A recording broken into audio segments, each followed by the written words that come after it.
I'm going to do a quick video of Chapter 2. This is the forest journey. Gilgamesh is going to gain a quest, and that's the main purpose of this chapter here. Gilgamesh has a purpose. So if you remember from last time, Enkidu had more or less put him in his place and has taught him indirectly the proper way of treating his people, to put it in those terms. So as a result, what's going to happen, Gilgamesh and Enkidu are basically going to become bored. And that's when the true hero cycle is going to start up.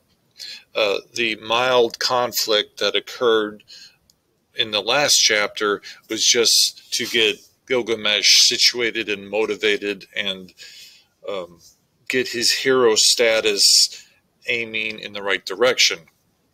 Now they need to find an actual quest, an actual goal, where to take this motivation. Okay?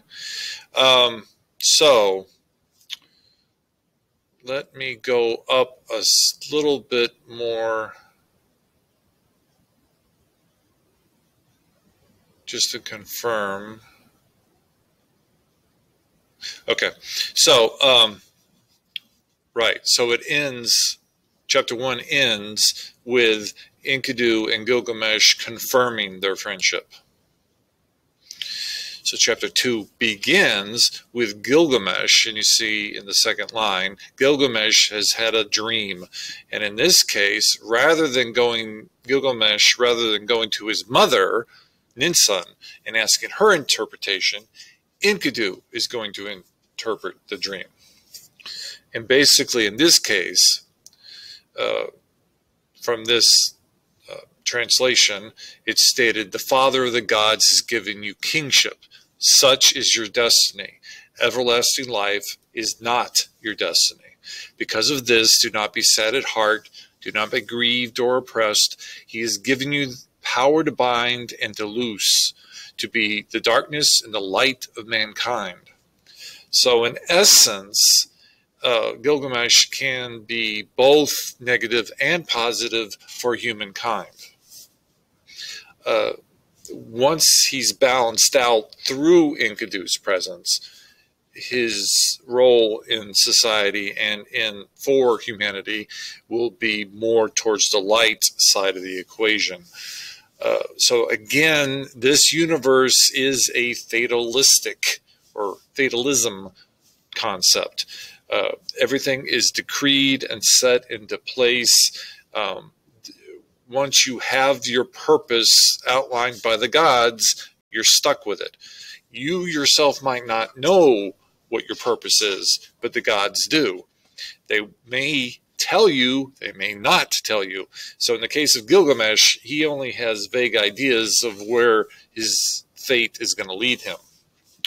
But Enkidu has told him here, okay, and this is something to carry for the rest of the epic, everlasting life is not Gilgamesh's destiny. So that'll pop up in later chapters. And that's foreshadowing. So Enkidu warns Gilgamesh, do not abuse his power, deal justly with your servants, deal justly before Shamash. Shamash is, again, the sun god, a personal patron of Gilgamesh. So Shamash looks out for Gilgamesh and makes sure things go smoothly for him. So in this next large paragraph we have in front of us, Enkidu basically says he's bored, he has nothing to do. Gilgamesh basically starts thinking of ideas of projects to work towards. He's also going to say, I have not established my name stamped on bricks as my destiny decreed. Therefore, I will go to the country where the cedar is felled. I will set up my name in the place where the names of famous men are written, and where no man's name is written yet, I will raise a monument to the gods. So this line here is basically confirming the hero's quest, the motto of a basic hero's function, to have their name remembered by upcoming generations of humans. So that in itself is one of three major messages that are within this full text. Okay, so remember, this is something to write down. Gilgamesh wants his name to be remembered by other people in the future. That's the hero's purpose. Okay, so now Gilgamesh announces he's going to destroy the monster, the demon, the creature Humbaba. Here he's stated as being a ferocious giant. Enkidu doesn't like the idea. So for the next few minutes, going through the, in their time, I mean, they're going to go back and forth arguing or bickering, let's say, about is it worthwhile to go after this creature. The god Enlil has put Humbaba in control of the cedar forest. In this case, it's listed as the land of the cedars. And Enkidu's basically going to say, what man would willingly walk into that country and explore its depths? Humbaba is a great warrior, a battering ram. Gilgamesh, the watchman of the forest, never sleeps. So Humbaba, being appointed by the gods, is preventing any humans from entering in the forest or cutting down a tree from the forest. We're going to gain three perspectives of Humbaba. We're going to get Gilgamesh's version, we're going to get Enkidu's version, and we'll get Humbaba's version himself. Okay? So at this point, Gilgamesh sees Humbaba as a monster that needs to be conquered. Enkidu believes he's a mighty force, but it's not worth the effort. Okay? He will say, Enlil has appointed Humbaba to guard the cedar forest and armed him in sevenfold terrors. Terrible to all flesh is Humbaba. When he roars, it is like the torrent of the storm. His breath is like fire, and his jaws are death itself. Okay? He's a protector of everything that deals with the forest. So, in the terms of this story, we're never giving a back story of why Humbaba is appointed in the first place.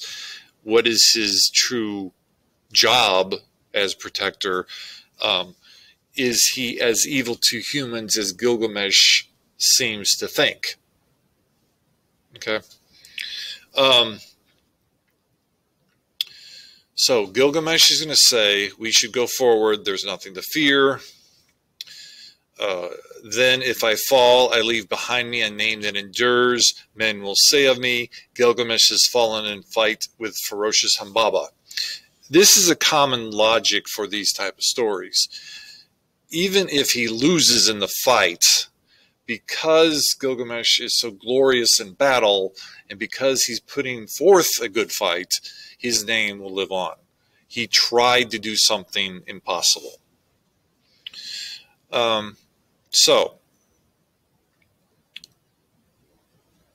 Gilgamesh is going to take a goat, a kid, a young goat, and take it to Shamash. He's going to, basically it's an offering, asking for protection. And Shamash answered, Gilgamesh, you are strong, but what is the country of the living to you? Gilgamesh responds, O Shamash, hear me. Hear me, Shamash. Let my voice be heard. Here in the city man dies oppressed at heart. Men perishes with despair in his heart. I have looked over the wall, and I see the bodies floating on the river, and that will be my lot also. Indeed, I know it is so, for whoever is tallest among men cannot reach the heavens, and the greatest cannot encompass the earth. Therefore, I would enter that country, because I have not established my name stamped on brick as my destiny decreed. I will go to the country where the cedar is cut. I will set up my name with where the names of the famous men are written. Okay.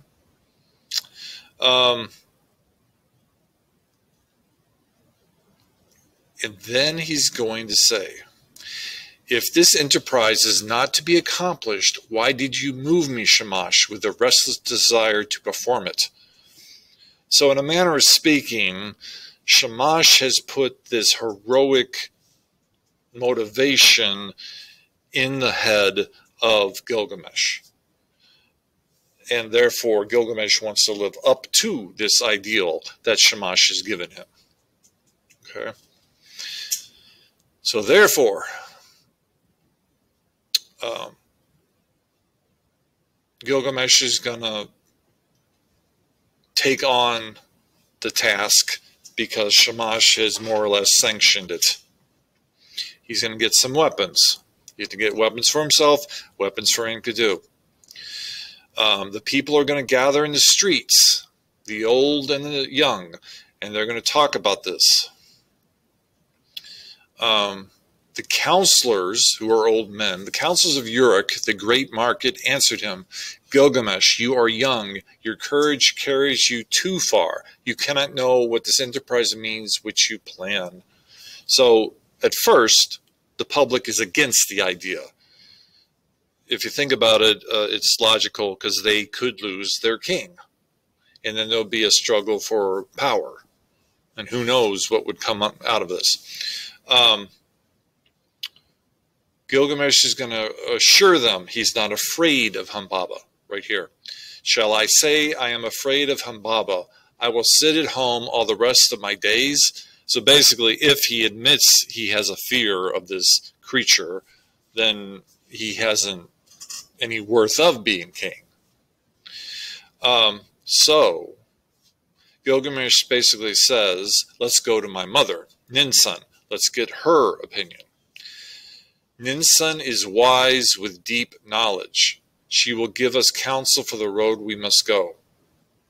So this is a second female deity who's being presented to the reader as being of major importance in the pantheon of Babylon.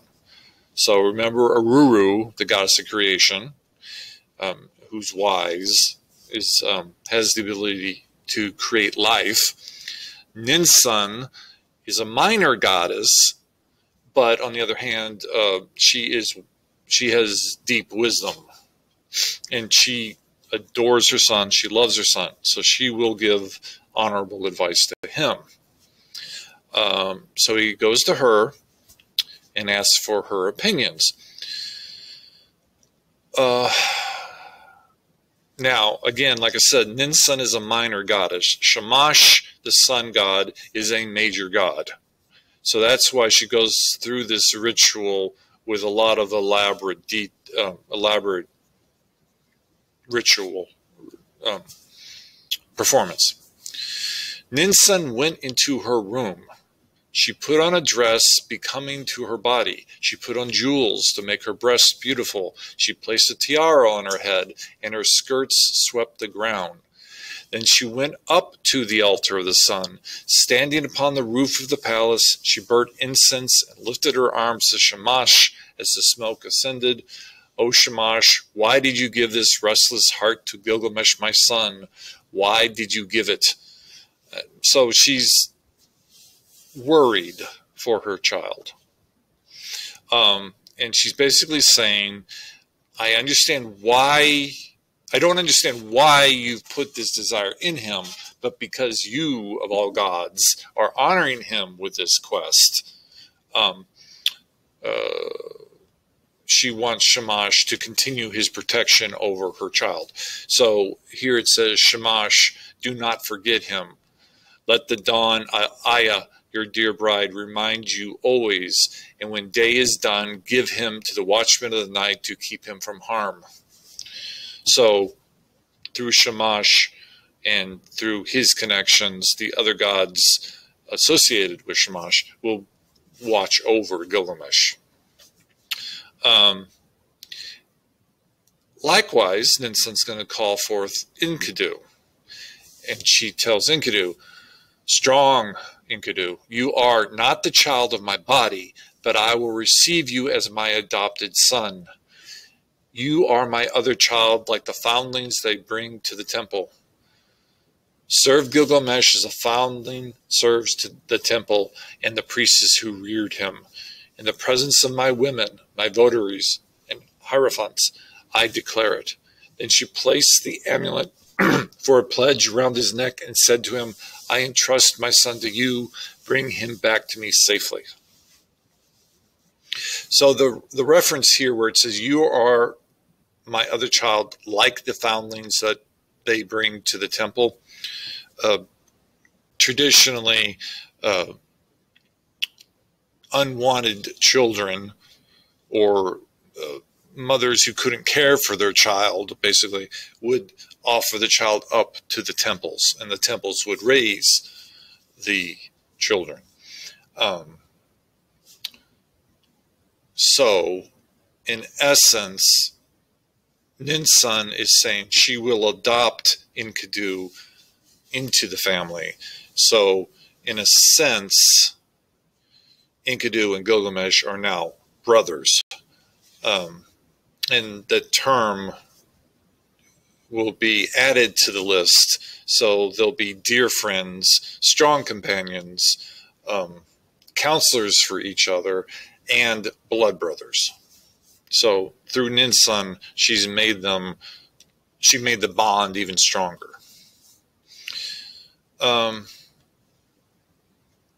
Okay. So Gilgamesh and Enkidu are going to take on this task. The counselors of the city, knowing what Ninsun has said, basically, given her okay, the counselors are going to say to Enkidu, bring him back safely to us. We agree with this quest that you're going on. Okay, here, you notice it says Lugal Banda. That is Gilgamesh's father, who was king. So although it says here your guardian god, what that means is it's like a spirit who's watching out for you. Kings of Babylon, when they die, the people will deify the king. Now, there's going to be a contradiction that's going to come up in a few passages in a few videos, so just remember that. For the time being, Logobanda is deified symbolically as a major interest in Gilgamesh's life.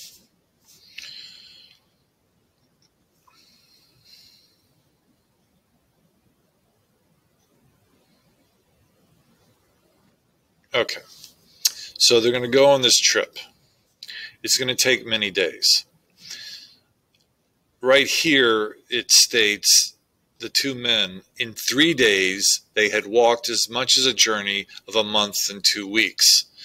So they're both strong, they're both courageous, they're not the average person. So the average person would take this same journey of a month and 2 weeks. They take it in 3 days. So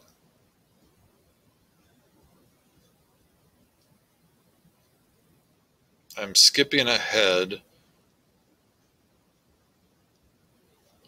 They reach the forest.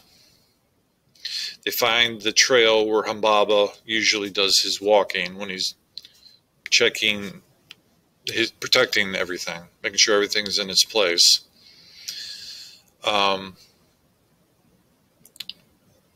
So he goes to the top of a mountain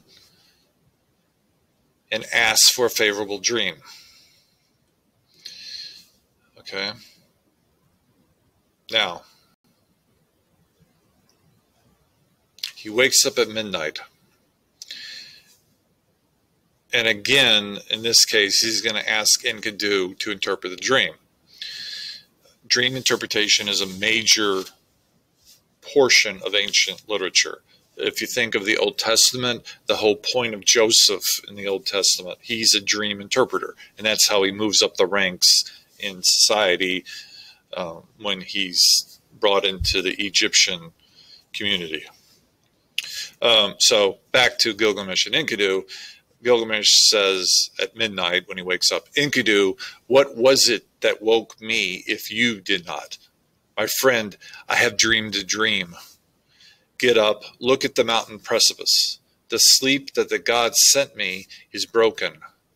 Ah, my friend, what a dream I have had. Terror and confusion.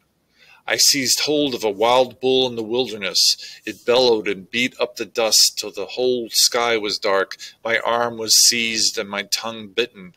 I fell back on my knee. Then someone refreshed me with water from his water skin. So Enkidu is going to take this terrible dream, as Gilgamesh labels it, and Enkidu is going to say, Dear friend, the god to whom we are traveling is no wild bull, though his form is mysterious. The wild bull which you saw is Shamash, the protector. In our moment of peril, he will take our hands. The one who gave water from his water skin, that is your own God, who cares for your good name, your Logobanda. United with him, together we will accomplish a work, the fame of which will never die. So notice again, in this case, the hero mentality, we will accomplish a work, the fame of which will never die. So that's a running motif in the epic. So that's the first dream. Gilgamesh is going to have a second dream. And he says, I dreamed again. We stood in a deep gorge of the mountain, and beside it we two were like the smallest of swamp flies. And suddenly the mountain fell. It struck me and caught my feet from under me. Then came an intolerable light blazing out, and in it was one whose grace and whose beauty was greater than the beauty of this world. He pulled me out from under the mountain. He gave me water to drink, and my heart was comforted. And he set my feet on the ground. So again, Enkidu is going to translate the second dream.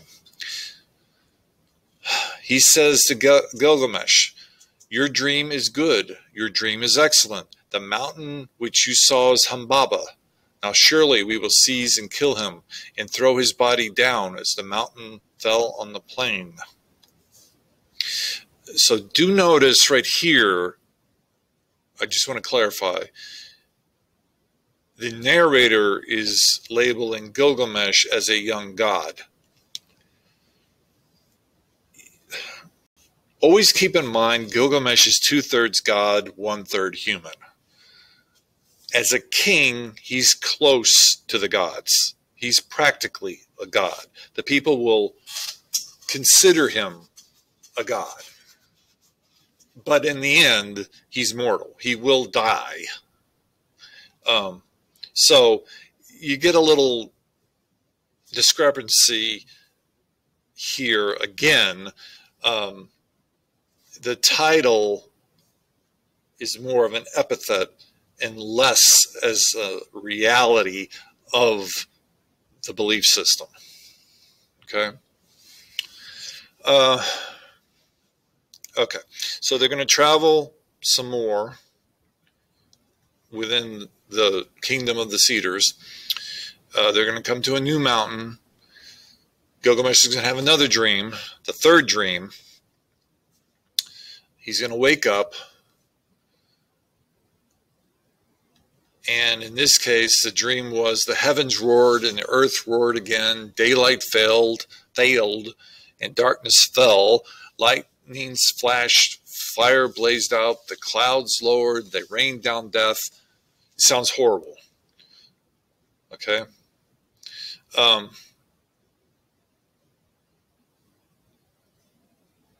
So he basically says, let us go down from the mountain, talk this over, and consider what we should do.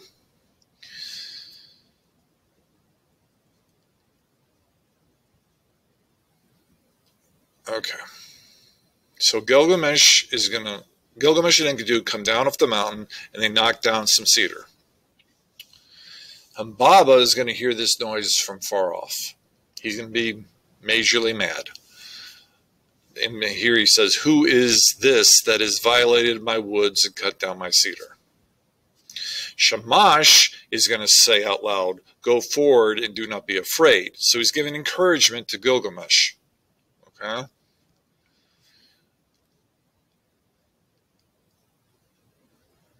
Enkidu himself is going to give Gilgamesh some encouragement. So we're flipping the roles here. Before, Enkidu was hesitant and Gilgamesh was very majorly motivated to do this deed. Now we've flipped and Gilgamesh is hesitant and acting somewhat fearful, but Enkidu is giving him encouragement. Okay, so this is a typical arrangement of a foil character. Sometimes they mirror each other exactly like twins. Sometimes they're a flawed image and they become inverse of each other.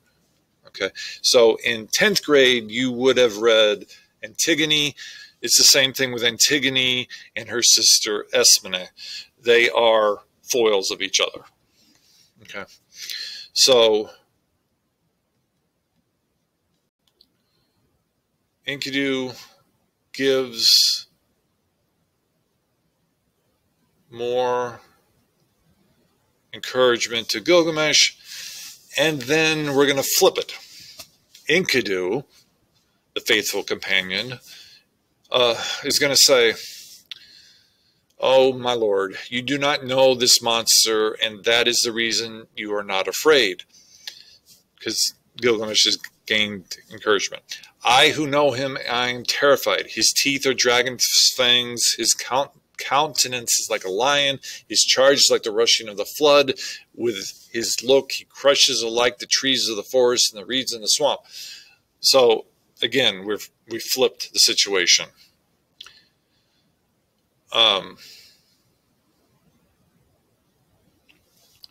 So Gilgamesh is going to say, let's go forward. I'm going to gather my courage and we're going to go forward.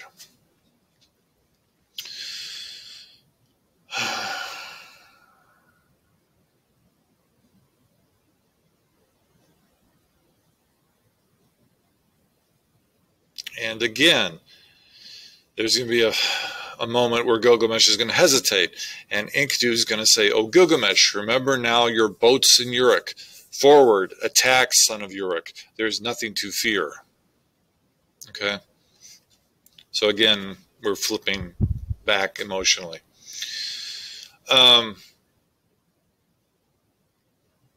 So right here, like a raging wild bull, he snuffed the ground. The watchman of the woods turned full of threatenings. He cried out. Humbaba came from his strong house of cedar. He nodded his head and shook it, menacing Gilgamesh. And on him he fastened his eye, the eye of death.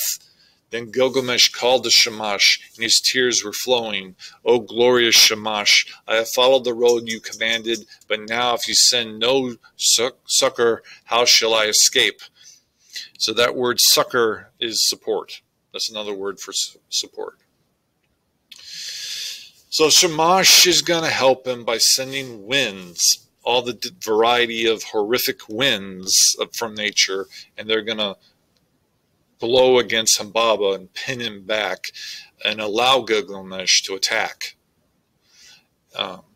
So that's why he says here, by the life of Ninsun, my mother, and divine Logobanda, my father, in the country of the living, in this land I discovered your dwelling, my weak arms and my small weapons I have brought to this land against you, and now I will enter your house. So meaning they're attacking Humbaba within his own territory. Now, having brought basically Humbaba down and gaining the advantage over the monster, this is where the third impression of the giant is going to be provided to you. Gilgamesh, let me speak. I have never known a mother, no, nor a father who reared me. I was born of the mountain. He reared me. And Enlil made me the keeper of this forest. Let me go free, Gilgamesh, and I will be your servant. You shall be my lord. All the trees of the forest that I tended on the mountain shall be yours. I will cut them down and build you a palace. He took them by the hand and led them to his house. And so Gilgamesh is going to be suddenly moved by compassion. So you in the audience might feel a little sympathy for the monster at this point. And Enkidu might be shown to you with a little hint of jealousy, because at this point, Enkidu is his best bro, his strongest companion, his foil character, and now Humbaba is trying to take his place. So Enkidu answered, the strongest of men will fall to fate if he has no judgment. Okay. If the snared bird returns to its nest, if the captive man returns to his mother's arms, then you, my friend, will never return to the city where the mother is waiting who gave you birth. So basically, do not follow Humbaba into his house. Humbaba is going to reply, Enkidu, what you have spoken is evil. You, a hireling, dependent for your bread, in envy and for fear of a rival, you have spoken evil words. So now Enkidu and Humbaba are going to be arguing and bickering back and forth, which leaves Gilgamesh torn with what is he supposed to do. Finally, Gilgamesh is going to attack Humbaba. He's going to take his axe and strike Humbaba. Okay. Both Enkidu will strike as well. So they're alternating their blows against Humbaba. They're going to conquer Humbaba. In the rush of their adrenaline and the force of their excitement for beating Humbaba, they're going to knock down all the cedars. They're going to destroy the entire forest. Okay? They're going to chop off the head of Humbaba. They're going to give the body back to the gods. They're going to present the head of Humbaba, basically, and put it in front of Enlil. And in this version, it says, when Enlil saw the head of Humbaba, Enlil raged at them. Why did you do this thing? From henceforth, may the fire be on your faces. May it eat the bread that you eat. May it drink where you drink. So in a manner of speaking, he's cursing them. He's placing a heavy emphasis that they're not going to have happy closure. Remember that. They're not going to have happy closure. Okay, so that is the end of chapter 2. Okay? I'll post this shortly. If you have any questions, let me know, and look for the third video to be posted later this week. Okay? So as always, be safe, and I'll talk to you all later.